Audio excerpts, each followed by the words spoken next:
को मान्यता भी देगा इनका अध्यक्ष। हाँ नहीं, इनका अध्यक्ष मान्यता देगा तभी वो सही माना जाएगा। आप सुनिए, और इसके लिए अरविंद सावंत, संजय राउत, सुभाष देसाई ये प्रेस कॉन्फ्रेंस कर रहे, और उसके सब छप के आया, वीडियो अवेलेबल है, मतलब अभी वो नकार भी नहीं सकते, और राइटिंग में लेटर दे दिया है। हो गया। अभी मैं आपको शॉर्ट में बताता हूं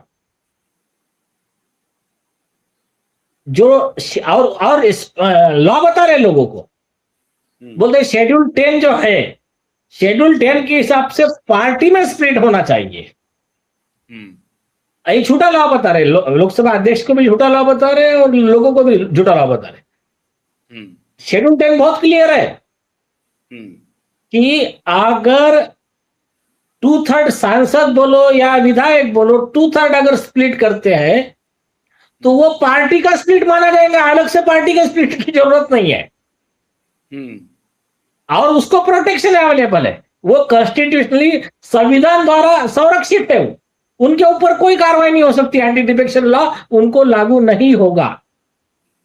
आप ये बात, मैंने आपको एक केस लॉ भेजा है, उनको भी भेजा है कि दिखाइए, मतलब केस लॉ दिखाइए। हाँ, और ये ऊपर का टाइटल थोड़ा सा बड़ा कीजिए, ऊपर के शुरू के 4-5 लाइन जो है, जहां से केस लॉ शुरू हो रहा है ना, तो वो पार्टी का नाम और साइटेशन। तो ये जो है ना, इमेज को थोड़ा बड़ा कीजिए, नहीं पहला पेज, फर्स्ट पेज। हाँ, ये है Girish Chondankar versus speaker Goa legislative assembly, Bombay high court 2022, SCC online Bombay 377।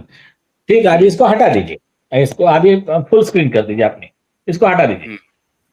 हाँ, अभी देखिए,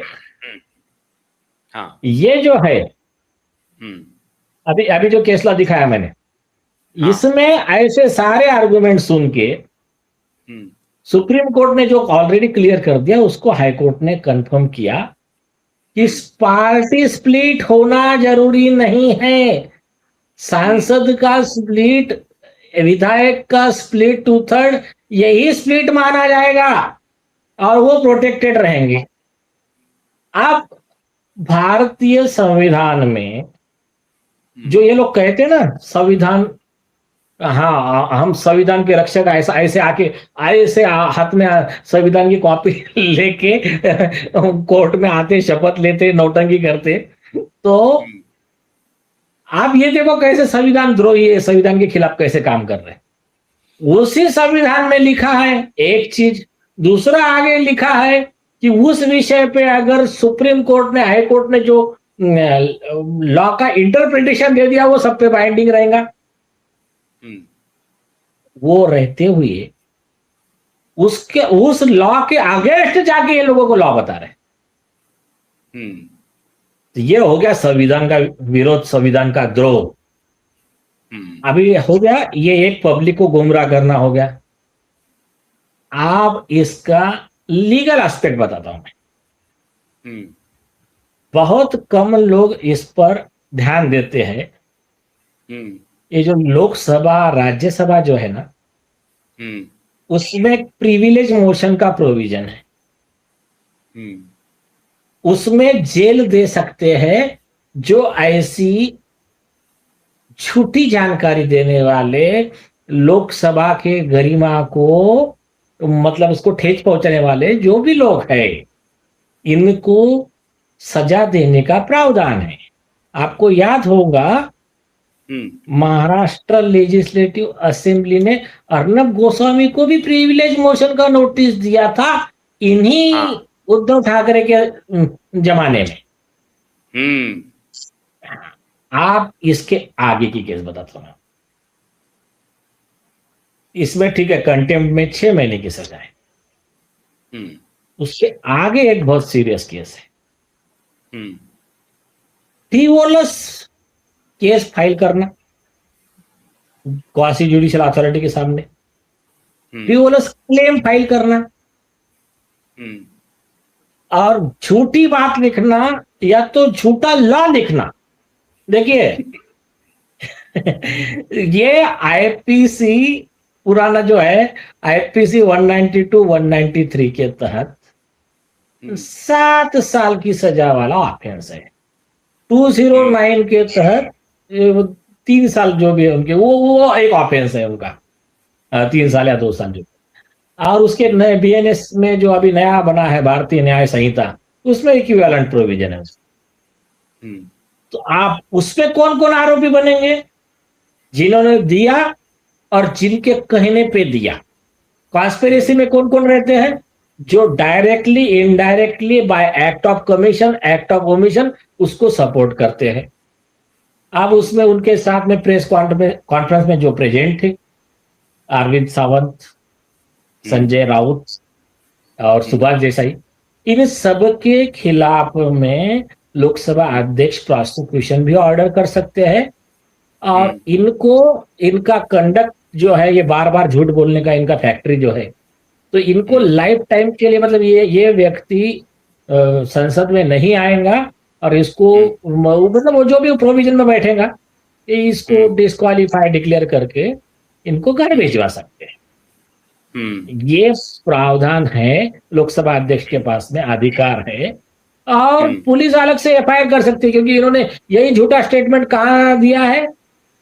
ओपन पब्लिक में दिया है। तो पुलिस सो मोटो कर सकती है, या तो फिर एकनाथ शिंदे जी के जो भी सांसद हो, कोई भी एक पार्टी वर्कर जाके एप्लीकेशन दे दे, तो उसमें इनके ऊपर में प्रोसिक्यूशन हो सकता है। तो इस तरह का ये लॉ है। तो इसमें क्या बोलते हैं उसको, चेक एंड मेट वाला गेम हो गया। अभी इनको किसने कहा, किसने गाइडेंस दिया ऐसा आरजी देने के लिए, ये वो जाने और उनकी किस्मत। मतलब आप ये कह रहे हैं कि जो 6 लोग जो छोड़ के गए वो तो गए, अब जो बचे हुए हैं वो भी अब घिर जाएंगे। उनके खिलाफ मतलब लोकसभा स्पीकर जो है वो भी लेके आ सकता है, और इसमें इनके खिलाफ मुकदमा भी चल सकता है कि आपने लोकसभा स्पीकर को चीट किया है या गलत उनको जानकारी दी, गुमराह किया, गलत लॉ दिया है। और किस लिए दिया है? अदर पार्टी को उसकी इमेज खराब हो, उनकी अभी देखिए, संविधान के हिसाब से ये 6 सांसद प्रोटेक्टेड है। उन्होंने जो काम किया है कानून के दायरे में किया है, और आप उनको कह रहे हो कि उन्होंने गैर कानूनी काम किया है। तो फिर गैर कानून का तो डिफामेशन हो गया ना। तो जो पुराने आईपीसी 501 वाले जो सेक्शन थे डिफामेशन के, और नए बीएनएस के सेक्शन है, वो सब सेक्शन लग जाएंगे उनपे, और वो कॉम्पेंसेशन मांग सकते हैं, डैमेज मांग सकते हैं वो 6 सांसद। अच्छा, अब इंपॉर्टेंट बात यह है कि श्रीमान उद्धव ठाकरे ने राम रक्षा अभियान शुरू किया है नागपुर से। कल रैली है नागपुर में। नागपुर क्यों चुना है उन्होंने? नागपुर संघ का हेडक्वार्टर है ना आरएसएस का। उन्होंने पहले बंबई में भी किया, मतलब चुना क्यों है ऐसा नहीं है, जगह जगह कर रहे हैं वो लोग। तो नागपुर में वो रैली कर रहे हैं क्यों? आरएसएस का हेडक्वार्टर है ना, और फडणवीस साहब भी नागपुर से ही है ना। हाँ, जब फडणवीस साहब का भी है कॉन्स्टिट्यूंसी, उसके अलावा नितिन गडकरी का भी कॉन्स्टिट्यूंसी, आरएसएस का हेडक्वार्टर है, और वहां वो अपनी ताल ठोक रहे हैं। लेकिन अच्छा, उस पर ना, उस पे क्या हुआ, कल वो मिस्टर संजय राउत ने एक पत्र लिखा फडणवीस साहब को। उनको लिखा कि आप बहुत ही एक कट्टर राम भक्त हो, तो आप भी हमारे रैली में आइए राम रक्षा की।